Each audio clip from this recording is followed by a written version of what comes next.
대통령 되고 나서 DJ를 다시 평가했다는 거예요. 김대중 대통령은 큰 강 같은, 노무현 대통령은 불꽃 같은 분입니다. 불꽃. 김대중 대통령 선생님입니다. 노무현 대통령한테 미안하다 노짱. 화도 잘 내시고 뒤끝도 없어요. 김대중 대통령은 글의 사람, 노무현 대통령은 말의 사람.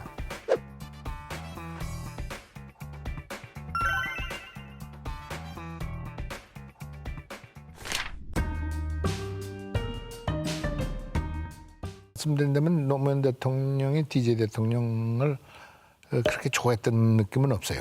첫째, YS가 하고 최형우 의원이 발탁했어요.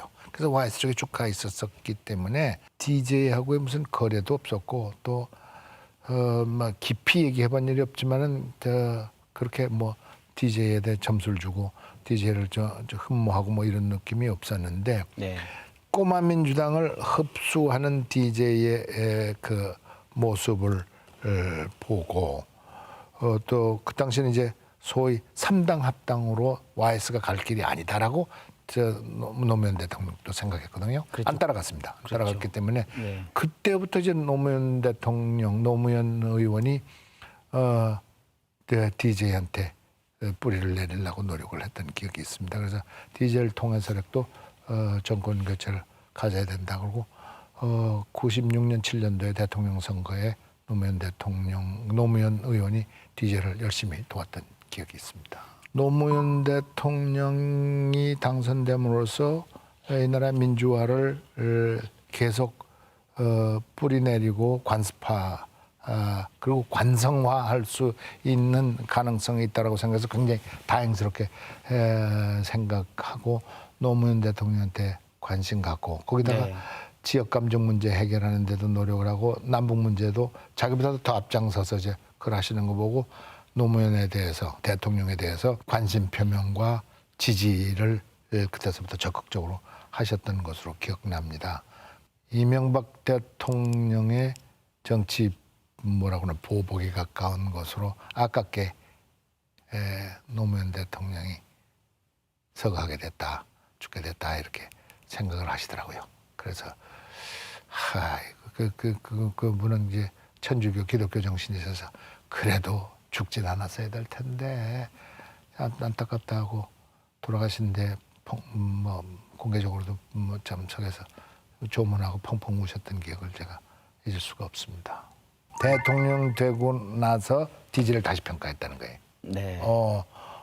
이게 나는 좀 쉽게 된 폭이다. 네. 내 DJ를 이렇게 쭉 보니까 사수까지 하면서 호남 사람이 그 어려운 과정을 다 이겨내면서 네. 하면서 더군다나 보복 내지는 홀대하지 않고 전두환, 박정희, 노태우까지도 포용하고 용서하는 장면들을 보면서 이거 대단하다. 노무현 대통령이 얘기를 하더라고요. 나중에 네. 대통령 끝나고 잠깐. 그래서 그때서부터 김대중 대통령을 그렇게 더 평가하지 않았나. 겪어보니까 더욱더 훌륭하게 보이지 않았나. 그런 생각을 지워버릴 수가 없습니다. 김대중 대통령은 큰 강 같은, 뭐 다 품잖아요. 노무현 대통령은 불꽃 같은 분입니다. 불꽃. 그러니까 그분의 정치 처음과 끝이 그렇게 될 수 있었던 거고.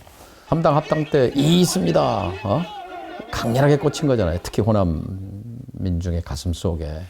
아무나 할 수 있는 건 아니란 말이죠. 어쨌든 김대중 대통령 5년을 철학적으로 정책적으로 가장 잘 계승한 계승 정권이었죠. 김대중 대통령의 이념과 특히 남북 문제에 관해서 참 실책은 정상회담 특검입니다만 그래서 2년 반 동안 호송세월을 했어요. 그리고 제가 노무현 대통령으로부터 복지부 장관으로 통보를 받았어요. 보건복지부 장관을. 근데 제가 찾아갔죠. 복지부 장관은 제가 준비가 안 됐습니다. 그리고 제가 꼭 하고 싶은 게 통일부 장관을 좀 해봐야 되겠습니다. 근데 평행선이었어요. 근데 또 두 번째 두 번, 세 번 만났어요. 저 끝까지 전 복지부 장관 할 수 없습니다. 그러고. 근데 이제 김근태 원내대표한테 이미 통보를 했기 때문에 못 바꾼다. 근데 하여튼 저는 못 하겠습니다. 통일부 장관. 근데 하여튼 뭐 어거지로 이제 장관이 바뀐 거예요. 복지부 장관에서 통일부 장관으로. 근데 저는 신점을 갖고 있었던 게 2000년 6.15에 김대중 대통령과 김정일 위원장이 합의했던 사업 중에 안 된 것이 있었어요. 개성공단이에요. 합의는 됐어요. 이미 정주영 회장이 그림도 다 그려놨어요. 그런데 이게 안 되고 있었거든요. 이걸 내가 해야 되겠다. 이걸 실천해야 되겠다 하는 그런 야무진 꿈을 갖고 있었기 때문에 그래 이제 노 대통령이 그걸 들어주셨단 말이에요. 그래서 제가 또 찾아갔습니다. 기왕 저를 NS 위원장을 좀 시켜주십시오. 통일부 장관만 갖고는 미국이고 중국이고 어디고 힘이 없습니다. 왜냐하면 미국은 통일부 장관 없잖아요. 전 세계에 한국밖에 없어요. 통일부 장관은. 그러니까 이 서울에 앉아서만 있어야지 어디 나가서 활동을 할 수 없는 거죠. 흔쾌히 그렇게 하라고. 그래서 제가 처음으로 역대 통일부 장관 중에는 통일부 장관 겸 NSC 국가안보회의 상임위원장입니다. 통일부, 외교부 장관, 국방부 장관, 국정원장, 국무조정실장을 통할합니다. 제가 좌장이니까 조정자니까 힘이 실리는 거죠. 그리고 또 제가 당대표를 하다 왔기 때문에 또 국회라는 백이 있고 국회 다수 의석이 있고 그래서 그 힘을 가지고 제가 미국에 가서 국무장관 만날 수 있었고 토론하고 백악관 안보보좌관 만나고 상무장관 만나고 국방장관 만나고 제가 NS 위원장 자격으로 만날 수 있는 거죠. 또 북에 가서도 김정일 위원장 만나고 또 NS 위원장 겸 통일부 장관으로서 안보 분야를 책임지고 있는 거니까 자신 있게 얘기할 수 있는 거고 그래서 개성공단 만들 수 있었고 또 9.19 핵포기 선언 이끌어낼 수 있었고 하던 그것은 제 능력이라기보다는 노무현 대통령이 전폭적으로 신뢰하고 또 NS 위원장이라는 그런 권력을 저에게 부여해 주었기 때문에 가능했던 일입니다. 개성공단 만들고 이제 첫째 날 2004년 12월 15일 날 그 1호 공장에서 라면 냄비가 나와요. 그래서 그걸 사가지고 제가 청와대를 간 것이 아니라 동교동을 찾아갔어요. 맨 먼저. 그래서 대통령님 이 개성 냄비를 제가 만들어 왔습니다. 했더니 정말 제가 칭찬받은 것 중에 최고의 칭찬을 해주셨어요. 그 일을 해냈다. 남쪽에 자본과 기술이 가고 북쪽에 노동력과 토지를 활용해서 물건을 만들어서 가져올 수 있는 그런 날이 있다니 참 꿈 같다. 참 감개무량했었던 장면인데 그걸 2016년 2월 10일 날 박근혜 정부가 밑도 끝도 없이 아무런 논의 절차나 고민 토론도 없이 느닷없이 닫아버린 그것이 지금 7년 세월이거든요. 성정에 있어서 많이 다르시죠. DJ 대통령께서는 굉장히 이지적이시고 돌다리도 두들겨 건너시는 어떤 분은 돌다리를 두들기고 안 건넌다 이렇게 얘기할 정도의 분이고 노무현 대통령은 굉장히 이모셔널 아주 저돌적이고 돌파력이 있으신 분이시죠. 이지적인 김대중 대통령 또는 아주 감성적이면서 또 인간미가 풍부한 노무현 대통령 그렇게 말씀드릴 수 있겠네요.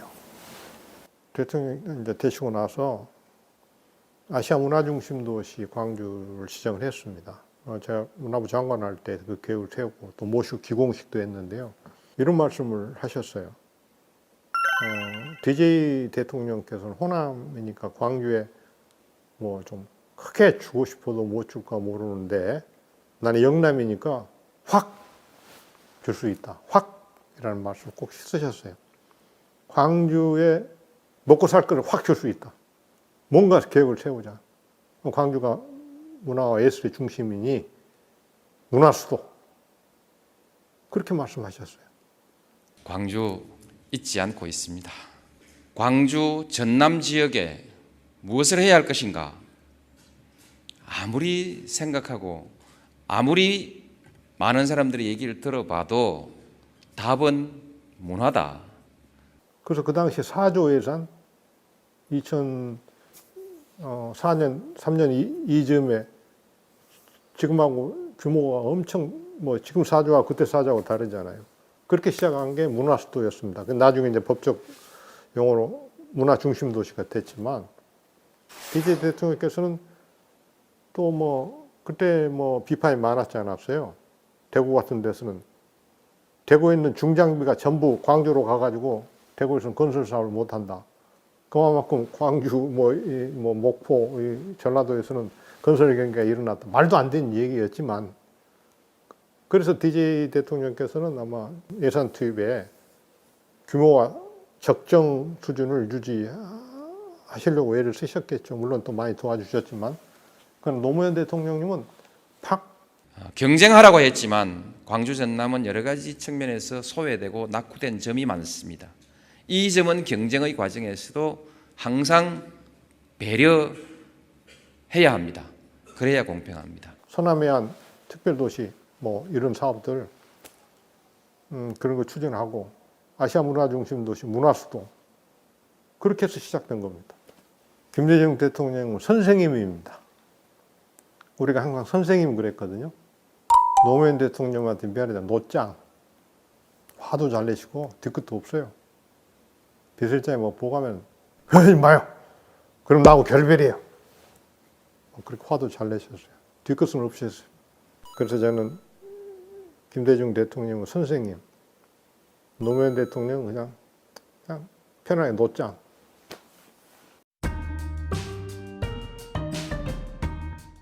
대중을 휘어잡는 연설, 대중을 이렇게 정말 움직이는 그런 어찌 보면 뭐 이런 거에 굉장히 뛰어난 분 아닙니까? 그리고 그것이 지금 어떤 의미에서는 김대중 대통령도 연설을 잘 하시는 분이지만 연설 전문가 이야기를 들어보니까 김대중 대통령 어찌 보면 김대중 대통령은 워낙 연출된 연설입니다. 그분은 이미 다 원고도 만들어져 있고 뭐 어느 부분에 박수를 칠 것까지 다 예상돼 있는 연설이고 물론 작가와 연출과 연기도 다 김대중 대통령 혼자 다 하신 거지만 노무현 후보는요 어떤 의미에서는 즉흥적인 분이란 말이에요. 어디 가서 그렇게 말 실수도 잘하는 이유가 그냥 해버려요 거기서. 그 연설 스타일도 박수 칠 기회를 잘 안 줘요. 김대중 대통령은 여러분 생각은 어떻습니까? 하고 이렇게 딱 박수를 유도하는데 노무현 대통령 여러분 생각은 어떻습니까? 꼬리를 내려버려. 그럼 우리가 가서 아이 그러면 됩니까? 해야 이거 박수 치지 이렇게 건져본 적도 있는데 그 연설 전문가 이야기는 노무현 대통령은 수십만의 청중이 있어도 그 청중한 입장에서는 노무현 대통령은 이렇게 마치 직접적으로 1대1로 대화하는 그런 효과를 나는 연설이라대요. 그것도 그냥 수가 높은 연설입니다. 뭐 그런 스타일의 분이에요. 대중을 통해. 근데 한편으로는 노무현 대통령은 이렇게 소수 사람들, 그러니까 스킨십이나 무슨 이거는 굉장히 약한 분입니다. 사실은 굉장히 샤이한 분입니다. 직접 만나면 그 사람들한테 막 이렇게 뭐 편하게 막 농담하고 이런 일이 별로 좀 없습니다. 보통 정치인들은 보면은 어디 식당 같은 데서 밥 먹더라도 막 그 종업원들한테 말도 걸고 그러는데 그것이 뭐 나쁜 의미가 아니고요. 되게 사람에 대해서 관심이 많고 친해보려고 하는 성향이 큰 사람들이거든요. 근데 노무현 대통령은 의외로 그 어디 가서 뭐 밥 먹거나 그러는데 그게 뭐 다른 종업원 이런 사람들이 말 걸거나 이런 게 전혀 없는 사람이에요. 그게 이제 좀 수줍어하는 스타일의 분이니까 연설할 때하고는 전혀 다르죠. 이제 그런 차이가 좀 있어서 저희도 정치를 많이 해보니까 맨날 누구한테 부탁하면서 전화 걸고 어디 가서 악수하고 뭐 굽신굽신하고 뭐 굽신굽신 인사하고 이런 것이 정치인이 하는 일상적인 엄청난 일 아닙니까? 그리고 그러니까 그 소통 방식이 굉장히 서민적이기 때문에 말도 그러니까 좀 함부로 어떻게 보면은 좀 함부로라고 말은 뭐냐면 약간 좀 어떻게 보면 격조가 떨어진다고 볼 수 있는 말도 확 해버리잖아요. 그런 용어도. 그래서 대중들이 노무현 대통령이나 나나 당신이나 나하고 똑같은 뭐 사람이다 이런 이제 친밀감을 느끼는 이제 그 소통의 달인이라고 생각합니다. 김대중 대통령은 그에 비하면 아까 우리가 우러러 볼 수 있는 그런 어떤 의미에서 엄청난, 어찌 보면 뒤에 특히 김 대통령을 퇴임 후에 간혹 가서 뵙고 말씀 듣고 이러면요. 아, 이분이 어떤 성자, 그 부처님이나 그런 무슨 성자 반열에 오를 만큼의 굉장히 조심스럽고 그 심리적 평정을 유지하고 어떤 일이 일어나더라도 그것을 오로지 아주 객관적으로 분석하고 저 사람의 의도가 중요한 게 아니라 그 나라를 위해서 이거를 어떤 방식으로 대처하는 것이 옳으냐 이런 걸 갖다가 냉정하게 합리적으로 분석해서 가시는 분이라면 한편으로 노무현 대통령은 굉장히 배짱 있고 이렇게 보이고 우리 이제 김 대통령은 신중하게 돌다리를 두들겨 건너는 이제 그런 분이고 그런 차이는 두 분이 있어요.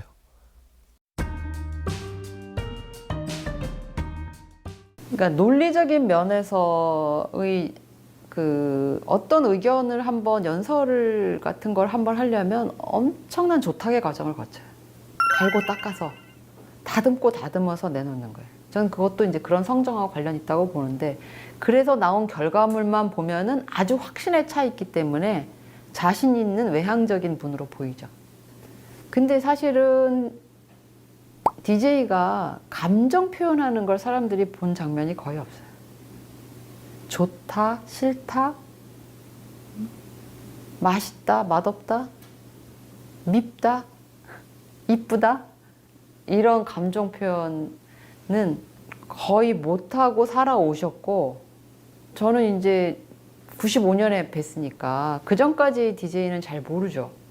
근데 기리의 김대중이나 다른 자료에 그 젊은 시절을 보면 그때는 조금 더 외향형에 가까웠을 것 같은데, 제가 뵀을 때는 내향적이고 더 표현을 잘 못하시고 절제되어 있고, 삶의 무게와 역사의 무게 때문에 더 그렇게 됐을 수 있어요. 근데 어쨌든 좀 샤이해요. 그래서 평소에 하시는 게 동물의 왕국 보거나 어쩌다 드라마 보시는 거 말고는 취미 활동이라는 게 없어요. 사생활이 없어요. 노무현 대통령도 좀 그런 성향에 가깝다고 저는 느꼈는데 표현 잘 못하시고 부끄러움이 좀 있으시죠. 크게 힘을 주어야 말이 나오는 거예요. 그러니까 한마디로 글과 말 관련해서는 말의 사람이 있고 글의 사람이 있습니다. 그거는 크게 보면 그렇게 갈려요. 어떤 사람은 이제 말을 하는데 익숙하고 말하는 게 편하고 반대로 이제 글이 그런 사람이 있고요. 사람마다 다 그런 성향이 있습니다. 근데 그런 기준으로 놓고 보면 김대중 대통령은 글의 사람, 노무현 대통령은 말의 사람. 그러니까 김대중 대통령님은 글을 쓰시는 분이고 노무현 대통령은 저는 말을 하시는 분이다. 그럼 노무현 대통령은 이제 말을 먼저 하셔서 그걸 글로 정리하시는 분이고, 김대중 대통령은 말할 거리가 있으면 일단 글을 써보고 글을 가지고 말을 하시는 분이고, 이건 틀림없습니다. 이게 어느 한쪽이라고 해서 그쪽만 있는 건 아닙니다. 왜 그러냐면, 그래서 김대중 대통령이 말을 앞두고 이제 글을 써서 말을 준비한다고 해도 결국은 이제 글로 말을 준비하는 거고, 글과 말이 함께 가는 거죠. 노무현 대통령이 글을 말로 준비한다고 그래서 말해보고 글을 쓰시죠. 저를 불러놓고 말을 계속 하는 거, 제 임무는 그냥 듣는 거예요. 받아 적지도 못하게 하세요. 그냥 들으라고, 나한테 말할 기회를 달라는 거죠. 사람이 없으면 말하기 그렇잖아요. 그러니까 막 말을 하시면 본인이 막 정리가 돼요. 말하면서 막 생각도 나. 그러면 어느 순간 됐다, 이제 지금부터 이제 받아 적어라. 그러면 그때 받아 적으면 글이에요. 그러니까 말이 글을 만드시는 분이에요. 김대중 대통령은 글이 말을 만드시는, 글로 다 정리를 해보시는 거예요. 다 정리를 해보고 그 정리된 걸 가지고 말을 하시는 분이에요. 노무현 대통령은 그렇지는 않으세요. 메모는 좀 하셔도 글로 이렇게 딱 정리를 해서 말을 하시는 분은 아니세요. 오히려 말을 하시면 글이 만들어지는 분이죠.